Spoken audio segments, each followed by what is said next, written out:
Hi எல்லோரும் எப்படி இருக்கீங்க?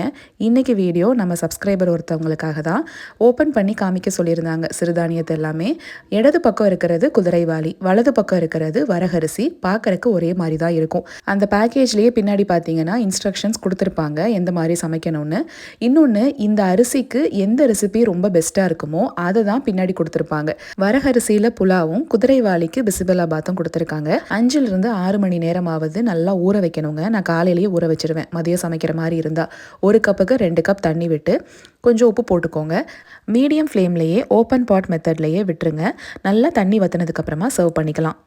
நேற்று லஞ்ச் பிளாட்டர் இது தான். பீர்க்கங்காய் பொரியல், 4 கலர் கேப்சிகம், மஷ்ரூம் போட்டு ஒரு பொரியல், அதுக்கப்புறம் வெண்டைக்காய் புளிக்குழம்பு. உப்பு மிளகுத்தூள் மட்டும்தாங்க அந்த கேப்சிகம் மஷ்ரூம் பொரியலுக்கு. நல்ல உதிரியான வரகரிசி குழம்புக்கெல்லாம் நல்லாயிருக்கும். அதுவே கொஞ்சம் குலைவான குதிரைவாலி பச்சை பயிருக்கு நல்லாயிருக்கும். சரிங்க, நம்ம நாளைக்கு ஒரு ஷார்ட்ஸில் பார்க்கலாங்களா?